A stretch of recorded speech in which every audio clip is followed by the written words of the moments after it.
Mundur lagi Bang. Kalau biar masuk. Sudah. Minum dah. Oke, assalamualaikum warahmatullahi wabarakatuh. Baiklah, di sini kami dari kelompok 3 akan mempresentasikan hasil diskusi kami berkenaan dengan pembelajaran dan asesmen di SMP Negeri 15 Palembang. Jadi, perkenalkan dari nama saya Ramadan sebagai moderator, Putri Taudiana, Siti Rosita, dan Fani Eftalizir. Baiklah, untuk penjelasan yang pertama akan disampaikan oleh Mbak Rosita. Ya. Baik, terima kasih kepada Rahman Hidayat. Seperti yang katakan guru lihat di sini, ini adalah hasil dari rancangan laporan praktik pembelajaran asesmen dari kelompok kami. Sini Bang. Susah emang. Untuk format ini mungkin kami mengadopsi dari laporan PPL 2 ya, seperti laporan observasi. Nah, ini ada tentang komentar. Lanjut. Nah, di daftar pembahasan kami ini kami akan membahas tentang latar belakang, tujuan laporan, manfaat laporan, objek sasaran, hasil praktik pembelajaran, hasil asesmen, faktor penghambat dan pendukung, dan kesimpulan ada di bab 3, refleksi dan rencana tindak lanjut. Oke, lanjut.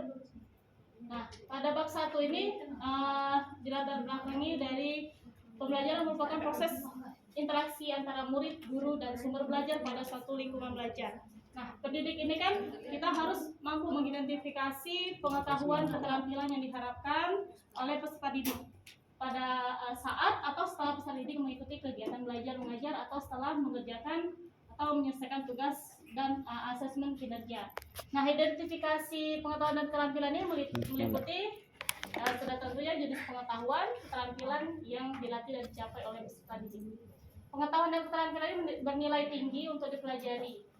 Nah, penerapan pengetahuan dan keterampilan tersebut tentunya sudah tidak lagi pada bidang pendidikannya, khususnya di dalam kelas. Nah, jadi proses pembelajaran ini kami terapkan di Sekolah Mitra SMP Negeri 15 Palembang. Itu saya pada kelas 73, Putri Meltang Jana kelas 72, Fani Utanzin 74, dan Rahmat Hidayat kelas 81. Ya, kebetulan Rahmat Hidayat yang beda sendiri, tapi pada prakteknya dia mengambil kelas 75 ya, 71 seperti itu. Lanjut, tujuan laporan ini bertujuan sebagai pengamatan dan refleksi bagi mahasiswa terhadap pembelajaran asesmen di sekolah tempat mahasiswa melakukan praktik pengalaman lapangan. Untuk manfaat laporannya ini menerapkan materi yang diperoleh dari perkuliahan dalam praktek yang sebenarnya tentunya seperti itu. Lanjut, objek sasaran kami ini kebetulan kami mengambil sampel di kelas 7. Ini hanya gambaran sampel saja kan, karena baru berbentuk laporan sederhana. Nah, di bab 2, sebelum kami melakukan praktik pembelajaran, tentunya kami melakukan persiapan untuk praktik pembelajaran. Nah, persiapan ini kan kami lakukan sebelum kegiatan PPL dimulai. Yang pasti kami mengadakan koordinasi dengan dosen pembimbing dan guru pamong terkait dengan jadwal PPL yang dilaksanakan. Terus berkonsultasi dengan dosen pembimbing lapangan dan guru pamong sebelum melakukan praktik. Yang ketiga, membuat modul ajar sesuai dengan capaian pembelajaran pada mata pelajaran dan materi yang diajarkan. Jadi modul ajar itu biasanya kalau kami rancang dulu, kami samakan mungkin untuk kompak, karena guru pamong kami tuh pengennya sama gitu, karena satu guru pamong harus sama dan sesuai formatnya kayak gitu. Lanjut, mengkonsultasikan modul ajar. Nah, setelah kami berkonsultasi sebelum kami mengajar itu H-1 mengajar, kami konsultasi dengan guru pamong. Apakah sudah sesuai materi yang diajarkan, asesmennya seperti apa, terus media pembelajaran segala macam kan. Jika belum sesuai ya tentu kami lakukan revisi seperti itu. Nah, untuk pelaksanaan pembelajaran ini kami berfokus pada tentunya pembelajaran paradigma baru atau student center learning ya. Nah, tentunya dalam proses pelaksanaan pembelajaran kami berusaha untuk melakukan proses pembelajaran itu secara interaktif, aktif, berpusat kepada peserta didik dan juga menyesuaikan dengan karakteristik peserta didik. Tentunya pada pelaksanaan praktik pembelajaran kan kita sudah melewati tahap observasi lingkungan kelas, observasi karakter peserta didik. Nah, itu kan sudah kita observasi terlebih dahulu. Dari itu kita bisa dengan mudah untuk melakukan pembelajaran di kelas sasaran ini. Kegiatannya tentunya pada 19 Oktober, tentunya sama semua ya. Jadwalnya kami dibagikan dengan guru pamong, itu saya pada hari Kamis, Putri pada hari Kamis juga tapi di jam terakhir, Ani di Jumat dan Rahmat di hari Rabu seperti itu. Lanjut, nah untuk praktik pembelajaran yang kami lakukan itu pada topik menulis teks prosedur. Nah, guru modelnya tentu kami mahasiswa kelompok 3. Materi yang kami berikan di kelas itu kebetulan sama karena memang pada saat itu capaian pembelajaran harus dicapai itu tentang menulis teks prosedur. Nah, tujuan pembelajaran pada proses pembelajaran kami ada 2. Yang pertama, peserta didik melatih kemampuannya menulis secara runut, sistematis untuk beragam konteks dan tujuan melalui latihan menulis teks prosedur sederhana dan rancangan yang baik. Yang kedua, peserta didik melatih keterampilan berkomunikasi secara efektif dan menarik dengan menyajikan teks prosedur mereka secara lisan visual dan audio visual. Oke, lanjut. Nah, pada dua kegiatan ini, tujuan pembelajaran ini kami sama. Tujuan pembelajaran di modul aja ini sama, tapi tekniknya berbeda. Nah, untuk kegiatan praktik pembelajaran yang kami lakukan, tentunya kami melakukannya sesuai dengan modul ajar yang telah kami rancang. Pada kegiatan awal itu seperti biasa, guru dan peserta didik memberikan salam, terus guru memeriksa kehadiran peserta didik, guru menanyakan kemampuan prasyarat peserta didik, guru menanyakan harapan siswa sebelum memulai pembelajaran. Nah, pada praktik pembelajaran ini, kalau saya di poin ini, itu saya melakukan asesmen diagnostik sederhana dengan menggunakan satu kertas sticky note kecil dibagikan kepada semua siswa dan saya meminta tulis 3 harapan kalian untuk mencapai tujuan pembelajaran ini.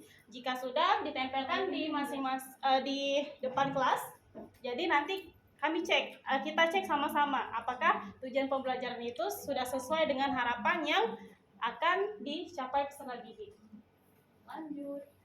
Nah, pada kegiatan inti praktik pembelajaran yang kami lakukan itu kami menampilkan contoh teks prosedur, membuat sesuatu sebagai gambaran. Nah, jadi ditampilkan dulu contoh teks prosedur, baru nanti peserta didik membuat rancangan teks prosedurnya.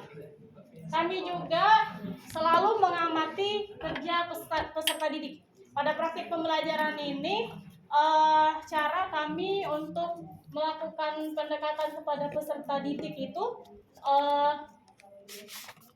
lihat peserta didik mana yang tidak fokus. Kadang ada selama praktik pembelajaran itu kan ada saja 1 atau 2 orang siswa. Cuman ketika kita tanyakan langsung kepada peserta didik, dia langsung semangat lagi, langsung fokus pada aktivitas kelas gitu. Nah, kami pada praktik pembelajaran itu juga melakukan ice breaking.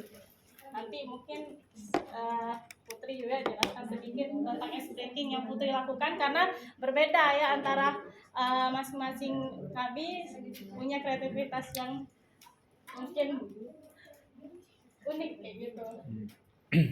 Lanjut, ini kegiatan penutup seperti biasa, ada umpan balik, membacakan harapan, dan menanya nah ini refleksi ya. Tentunya pada praktik pembelajaran di penutupan itu selalu kami lakukan refleksi terhadap hasil pembelajaran hari itu. Lanjut, mungkin mau. Nah, sumber yang kami gunakan ini laptop, Infocus, papan tulis, Spidol, PowerPoint, video pembelajaran, dan LKPD. Jadi benar kata Medio tadi, mungkin hambatan kami sama. Itu terkait dari Infocus. Infocus di situ banyak, tapi pada kenyataannya itu susah untuk mut-mutan seperti itu. Nah, untuk penilaiannya seperti biasa kami berbentuk lembar kerja peserta didik atau LKPD. Nah, tentunya harus sesuai dengan pedoman penskoran. Oke, lanjut. Nah, ini contoh dari lembar kerja peserta didik pada saat kami praktik pembelajaran di teks prosedur tadi. Nah, ini lembar penilaian present ini mungkin masuknya nanti ke asesmen. Nah, nanti selanjutnya nanti akan dijelaskan oleh rekan kami Putri Musaljana. Oke, secara umum praktik pembelajaran yang kami lakukan di SMP Negeri 15 itu berjalan dengan baik karena juga didukung dari guru pamong, dosen pembimbing, dan rekan-rekan yang saling berkomunikasi satu sama lain. Mungkin seperti itu praktik pembelajaran dari kami, dan selanjutnya akan disampaikan oleh Putri Miftahul-Jannah. Baiklah, selanjutnya adalah hasil asesmen yang sudah kami laksanakan. Ini contoh lembar kerjanya ya. Lembar kerja dari tujuannya itu merancang teks prosedur dan menyajikan teks prosedur secara visual.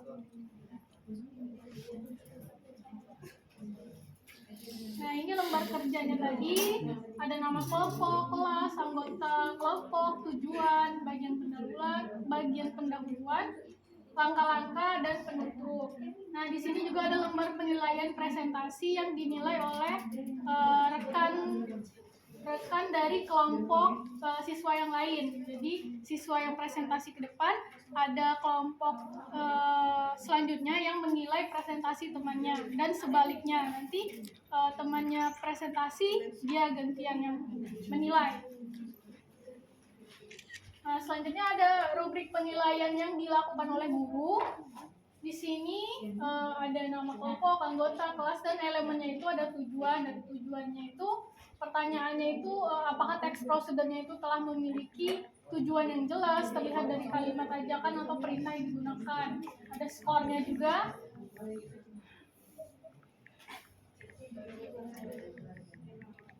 Nah, ini hasil asesmennya ya, gambarannya tadi yang udah dikerjakan oleh siswa saya di kelas 72.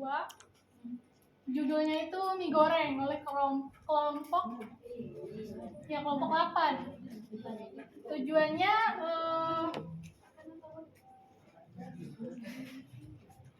udah jelas, cuman kurang ya, dilengkapi lagi begitu. Harusnya tujuan dari teks prosedurnya itu cara membuat mie goreng misalnya. Dan untuk pendahuluannya, alat, bahan-bahan, langkah kegiatan itu udah tepat. Jadi nilainya 90 berdasarkan dari penilaian ini. Nih, dari tujuannya apakah sudah ada, perlu diperbaiki. Seperti itu.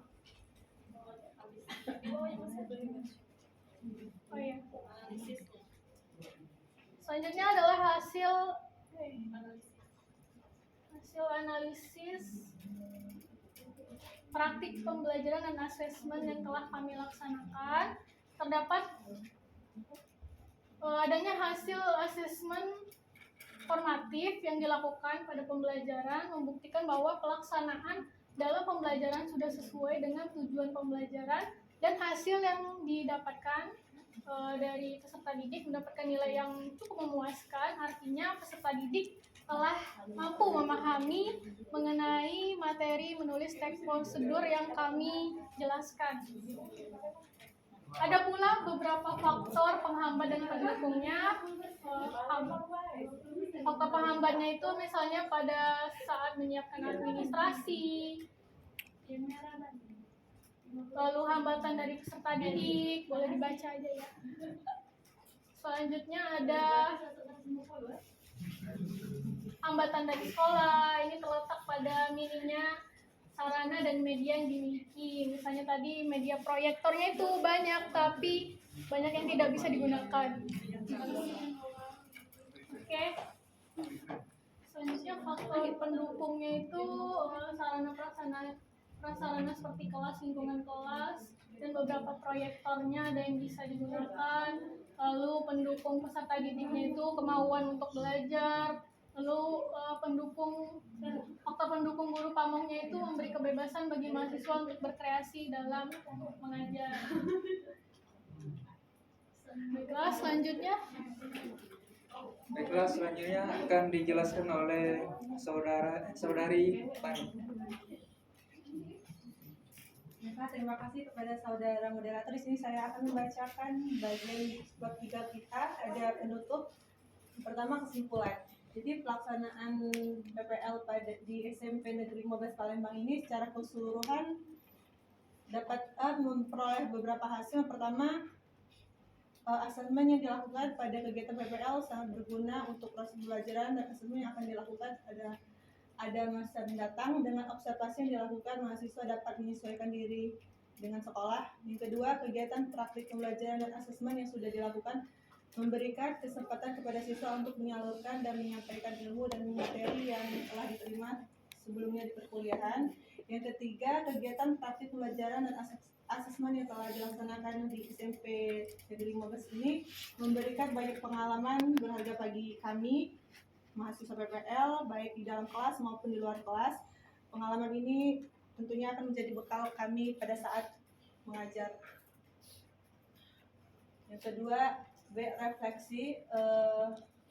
Pada kegiatan-kegiatan praktik pembelajaran dan asesmen, mahasiswa melakukan proses pengajaran dan pembelajaran dengan menggunakan asesmen diagnostik sederhana yang telah dijelaskan oleh saudari Rosita tadi, asesmen formatif dan asesmen sumatif untuk mengukur hasil belajar peserta didik. Dalam pembelajaran ini, mahasiswa tidak hanya mengajarkan tentang materi pengetahuan saja, tetapi juga berpusat pada kebutuhan belajar peserta didik. Adapun hasil yang kami dapatkan pada pembelajaran yang sudah kami lakukan memberikan kesan yang menyenangkan untuk peserta didik mengusung kurikulum merdeka ini. Lalu pada hasil asesmen yang dilakukan, peserta didik rata-rata mampu untuk mendapatkan nilai yang sangat baik dan membuat teks prosedur. Lalu mahasiswa juga mendapatkan pengajaran di SMP 15 tentang kegiatan belajar mengajar dilakukan secara baik dan menjadi refleksi bagi mahasiswa untuk menjadi guru profesional di masa mendatang pada saat kita sudah lulus nanti.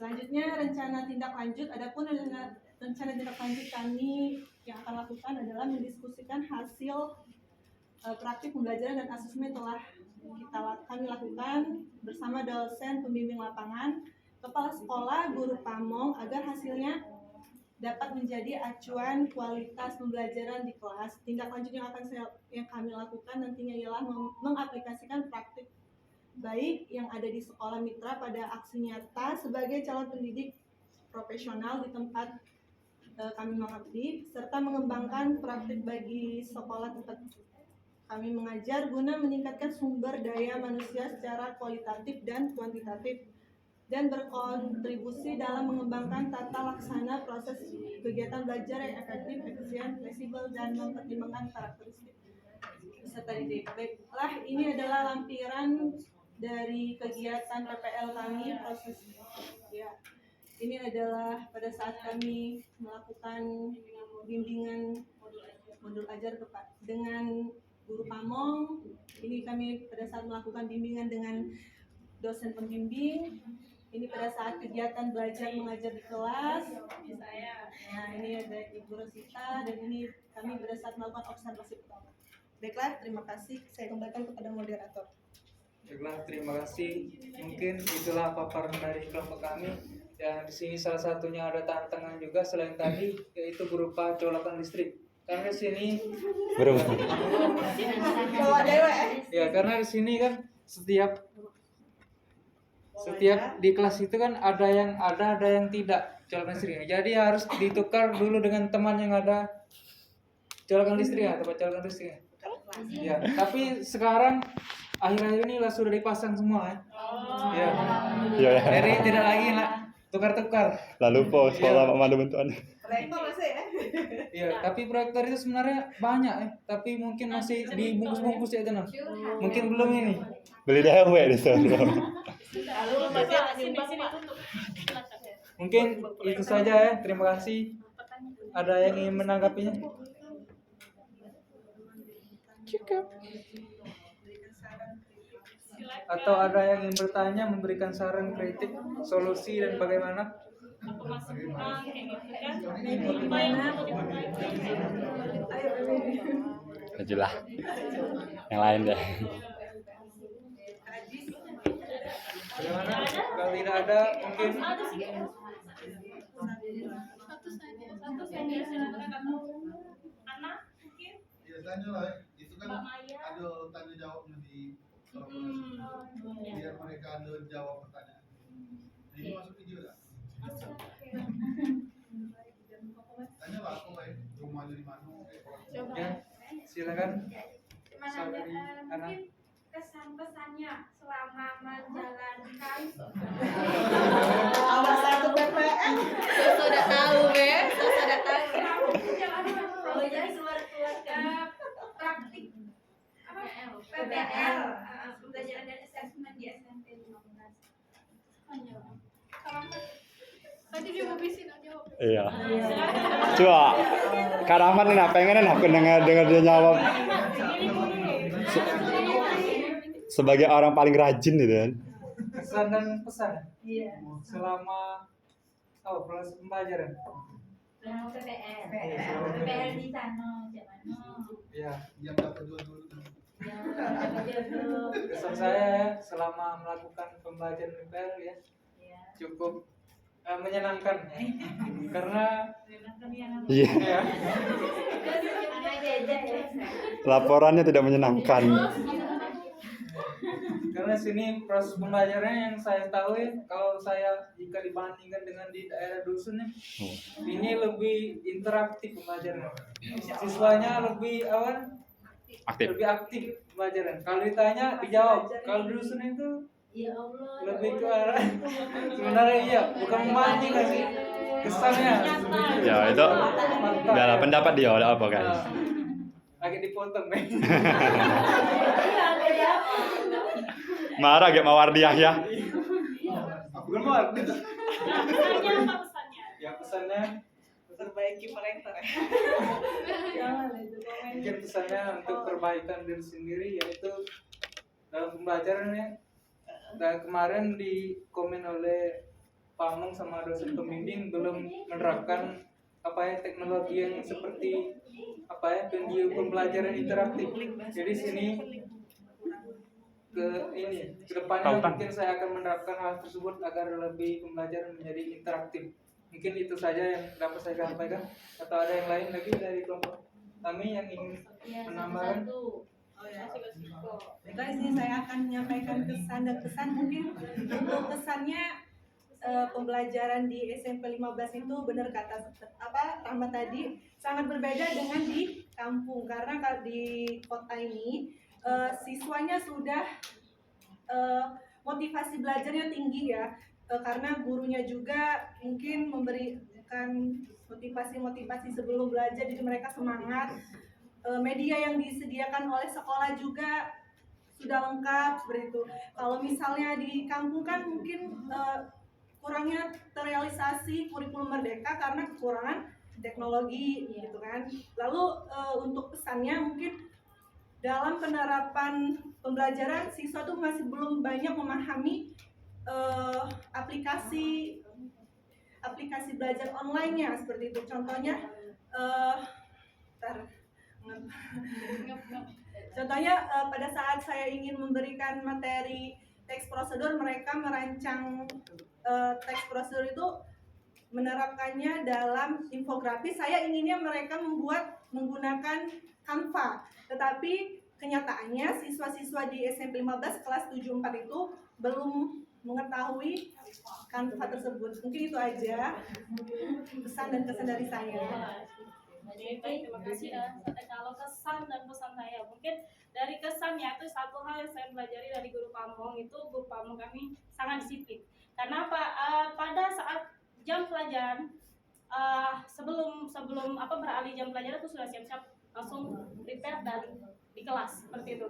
Yang mana karena saya berkaca juga kayak pada sekolah, mungkin sekolah saya dulu tempat mengajar, mungkin guru sering ulur waktu. Nah itu yang sangat saya berkesan dengan guru pamong ini. Wah, ibu ini ternyata bagus, disiplin gitu. Semoga tetap seperti itu dan kita bisa sama-sama membangun pembelajaran paradigma baru yang sesuai harapan dari pemerintah Indonesia ya, dan agar tercapai juga tujuan untuk mencerdaskan generasi Indonesia, bangsa Indonesia seperti itu. Oke, selanjutnya Putri akan menyampaikan pesan dan kesannya. Kesan saya itu yang pertama kali saya belum pernah mengajar ya sebelumnya, jadi first time buat ngajar di sini, jadi belum punya banyak pengalaman, tapi untungnya siswanya itu aktif dan kreatif juga, jadi tidak menyulitkan saya untuk melaksanakan pembelajaran dengan efektif. Itu pesan untuk saya sendiri. Saya berharap saya bisa mengatur kelas. Belum bisa. Itu aja. Ya, mungkin itu saja yang dapat kami sampaikan. Ada satu yang tadi kan ada dapat nilai 90 itu dasarnya apa? Mana 90? Kayaknya tulisannya aja cakap-cakan begitu 90. Rubriknya deh. Kolomnya kurang. Itu harus ada dasar kita memberikan nilai skor di atas dan di atas. Atas yang mana siswa hasil kerja. Di atas. Ini format penilaiannya dari yang ini tadi. Bukan. Dari hasil. Yang ada Atas nilai itu. 90. Iya. Nah ini ini kan 90 yang dapat. Dasarnya yang bawah tadi. Ini Iya, ya Pak. Sesuai dengan rubrik penilaiannya. Menulis ya, menulis. Iya. Bukan. Kalau dia tesin terus tidak bisa baca itu. Mungkin hasil scan ya Pak, mungkin yang jelek. Iya Pak. Coba rubriknya, baca rubrik dulu.